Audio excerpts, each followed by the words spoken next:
कहते हैं ईश्वर की लीला और कर्मों का हिसाब मनुष्य की समझ से परे होता है। कुछ घटनाएं ऐसी होती हैं जो हमें सोचने पर मजबूर कर देती हैं। क्या जन्म और मृत्यु के बीच की कहानी यहीं खत्म हो जाती है, या आत्मा अपने अधूरे कर्मों के साथ फिर लौटती है?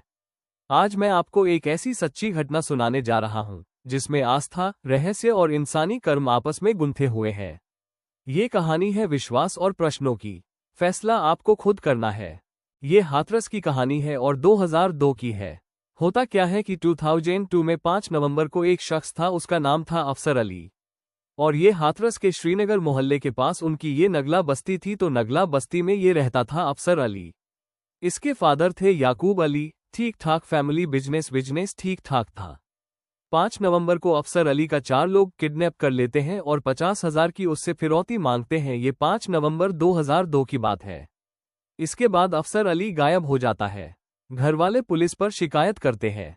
हाथरस के पुलिस स्टेशन में पुलिस शिकायत लिखती है, लेकिन अफसर का कोई सुराग नहीं मिलता। धीरे धीरे वक्त बीतता जाता है। 5 नवंबर 2002 को आखिरी बार अफसर को देखा गया था।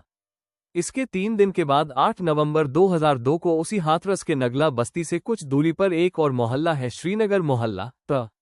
तो यहाँ पर एक फैमिली रहती है, मुकुट सिंह की फैमिली। तो अफसर की गुमशुदगी के 3 दिन के बाद उसी हाथरस में एक दूसरे मोहल्ले में मुकुट सिंह के घर में एक बेटा पैदा होता है और वो लोग उसका नाम सनी रखते हैं। धीरे धीरे सनी बड़ा होता है। इधर अफसर के गुमशुदगी का कोई राज पता चलता नहीं है और तमाम पुलिस भी कोशिश करती है, घरवाले भी ढूंढते हैं, जितने दूर दूर तक रिश्तेदार थे उन सब के वहां भी पता किया जाता है। लेकिन अफसर का कोई सुराग नहीं मिलता। और ये भी था कि क्योंकि घरवालों ने पुलिस में कहा था कि कुछ लोगों ने किडनैपिंग की है। 50 लाख की सुपारी के लिए फोन आया था, फिरौती के लिए। लेकिन 2002 में उस वक्त ऐसा है कि इलेक्ट्रॉनिक सर्विलेंस बाकी चीजें थी, वो उतनी ज्यादा थी नहीं, और ऊपर से हाथरस पुलिस जिसको इतना तजुर्बा भी नहीं था। तो वो अफसर अली को थोड़ा दिन तक तो ढूंढते रहते हैं। फिर धीरे धीरे वक्त बीतता है, अफसर का कोई सुराग नहीं मिलता। 2002 से बीतते हुए 3, 4, 5, 6, 7, 8 घरवाले भी अब हार मान लेते हैं। इधर सनी जो है वो लगातार बड़ा हो रहा था। 2009 में जब सनी 7 साल का था, वो स्कूल के एक कर्मचारी से वो अजीब सी बात करता है। फर्स्ट टाइम जब वो 7 साल की उम्र का हो गया तब वो जाकर उस स्कूल के कर्मचारी से कहता है कि मेरा नाम सनी नहीं है, मेरा नाम अफसर अली है और मैं यहाँ रहता हूँ। मेरे माँ बाप ये हैं और मुझे 7 साल पहले जब मेरी उम्र 20 साल थी तब मुझे कुछ लोगों ने शराब पिलाई, उसके बाद मेरा कान काटा, फिर मेरे गले में गोली मारी और मेरा कत्ल कर दिया। अब एक 7 साल का बच्चा है और उसने जिस तरीके से हाथरस के उसी मोहल्ले और बाकी चीजों के बारे में बताया तो स्कूल के उस कर्मचारी को अजीब लगा कि ये बच्चा इतना कुछ कैसे जानता है। उसके बाद उसी दिन वो स्कूल का कर्मचारी जो है सनी के घर पहुंचता है और उसके फादर मुकुट सिंह को ये सारी बात बताता है और वो परेशान हो जाते हैं कि ये बच्चा ये कहानी क्यों सुना रहा है। तो पहली बार घरवालों ने मुकुट सिंह ने एक चीज जो बहुत पहले से उन्हें मालूम थी, लेकिन उस दिन ज्यादा ध्यान दिया। उन्होंने देखा कि सनी के कान के नीचे कट का निशान है और उसके गले पर कंधे के पास गोली के भी निशान है। वो एक अजीब सा निशान था, लेकिन वो गोली जैसा ही लग रहा था। तो ये 2 चीजें थी और ये सारे निशान मीडिया के सामने भी आए। तो बचपन से जब वो पैदा हुआ उनका ये कहना था कि उसको ऐसा कोई जख्म नहीं लगा, कभी कोई ऑपरेशन नहीं कराया, लेकिन ये बर्थ मार्क था उसको। जब वो पैदा हुआ तब भी उसके कान के नीचे कट का निशान था और कंधे पर गोली टाइप का निशान था।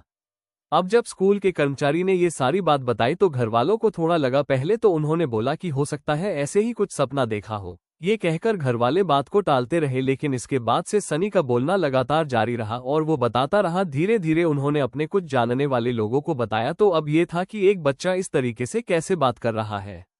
उसके बाद ऐसा समय आया कि उसने अपने घरवालों को अब न सिर्फ अपना नाम बताया बल्कि अपने फादर का भी नाम बताने लगा। उसने कहा कि मेरे फादर का नाम याकूब अली है और नगला बस्ती में मेरा घर है, नगला बस्ती में मैं रहता था, मेरी माँ है, मेरे घर में ये सब है, मेरे इतने रिश्तेदार हैं। तो जब ये सारी बातें होने लगी तो एक दिन मुकुट सिंह ने याकूब अली के बारे में पता लगाने का फैसले किया कि ठीक है, चलो चेक करते हैं कि उनका बेटा ये सारी बातें कर रहा है, यह सही है या गलत है। तो वो उसको लेकर अपने कुछ रिश्तेदारों के साथ नगला बस्ती पहुंचते हैं जो हाथरस में ही था। वो जब नगला बस्ती में पहुंचते हैं थोड़ी देर के बाद अचानक सनी खुद ही रास्ता बताना शुरू कर देता है। सनी जबकि 7 साल का बच्चा है और वो पहली बार जा रहा है वहां पर। उसके बाद आखिरकार ये लोग अफसर अली के घर पहुंच जाते हैं। याकूब अली उस वक्त घर पर ही थे जो अफसर अली के फादर थे। घर पहुंचने के बाद जैसे ही वो घर में जाता है वो फौरन याकूब अली को पहचानता है और कहता है कि ये मेरे फादर हैं। जो उनकी वाइफ थी उनको पहचानता है, कहता है ये मेरी अम्मी है। और उसके एक दो भाई बहन थे वो उनको भी पहचान लेता है।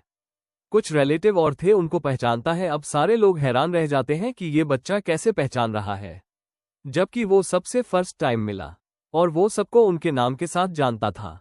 उसके बाद उसने जिस तरीके की कुछ बातें बताने शुरू की तो घरवालों को यकीन हो गया कि वाकई ये सन्नी बच्चा जो है वो उनका अफसर अली है, क्योंकि वो कुछ ऐसी चीजें बता रहा था जो याकूब अली के घरवालों को और अफसर अली को ही पता थी। उन्होंने कभी किसी और से इन बातों का जिक्र नहीं किया था और वो हूबहू वो सारी चीजें बता रहा था। अब जब ये सारी चीजें हुई तो घरवालों को भी फिर यकीन हो गया, मतलब न करने की कोई वजह नहीं थी कि उनका अफसर अली जो है वो एक दूसरे बच्चे के शक्ल में वापस दुनिया में आया।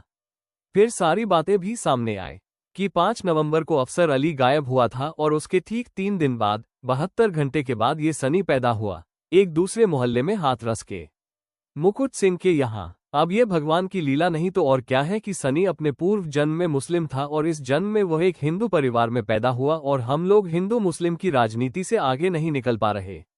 पिछले जन्म में सनी अफसर अली था। पहले अफसर अली मुस्लिम घर में पैदा हुआ था लेकिन 3 दिन के बाद जब वो अफसर के गुमशुदगी के बाद पैदा हुआ तो वो एक हिंदू फैमिली में पैदा हुआ और उसका नाम सनी सिंह था। लेकिन उसने जो कुछ बताया उसने अफसर के घरवालों को मतलब चौंका कर रख दिया। अब यहां तक तो सारी चीज ठीक थी। मुकुट सिंह और उसके सभी घरवाले पुलिस स्टेशन पहुंचे। तो जब पुलिस स्टेशन पहुंचे तो पता चला कि सनी जो बता रहा है वो सही है। थाने में अफसर अली की गुमशुदगी की रिपोर्ट भी दर्ज है और ये मुकुट सिंह के फैमिली को नहीं मालूम था। और सनी ने जो सारी कहानी स्कूल के कर्मचारी को बताई थी, मुझे इस तरीके से शराब पिलाकर गोली मारी, मेरा कान काटा और मुझे मार डाला। तो पुलिस स्टेशन में पहुंचाकर ये सारी बातें पुलिस को बताई जाती हैं। अब सवाल ये था कि अगर अफसर गायब है और ये जो कुछ सनी बता रहा है तो फिर अफसर कहाँ है और उसके साथ क्या हुआ। तो जब इस सब के बारे में सनी से पूछा जाता है तो उसने उसका भी खुलासा किया। उस 7 साल के बच्चे ने उसने कहा कि मुझे मारने के बाद, गोली मारने के बाद हाथरस के बाहर एक नदी है, उसमें मेरी लाश को पानी में फेंक दिया था। एक दिलचस्प बात यह रही कि अफसर अली पहले मुस्लिम परिवार में पैदा हुआ था और दूसरे जन्म में वो एक हिंदू परिवार में पैदा हुआ। दोनों परिवारों के बीच ये समझ बन गई थी कि बच्चा दोनों घरों से जुड़ा रहेगा। वो कभी एक घर जाता, कभी दूसरे घर। उसे 2 परिवारों का प्यार मिला। कहते हैं ईश्वर की लीला और कर्मों का हिसाब मनुष्य की समझ से परे होता है। कुछ घटनाएं ऐसी होती हैं जो हमें सोचने पर मजबूर कर देती हैं। क्या जन्म और मृत्यु के बीच की कहानी यहीं खत्म हो जाती है या आत्मा अपने अधूरे कर्मों के साथ फिर लौटती है? आज मैं आपको एक ऐसी सच्ची घटना सुनाने जा रही हूं जिसमें आस्था, रहस्य और इंसानी कर्म आपस में गुंथे हुए हैं। ये कहानी है विश्वास और प्रश्नों की। फैसला आपको खुद करना है।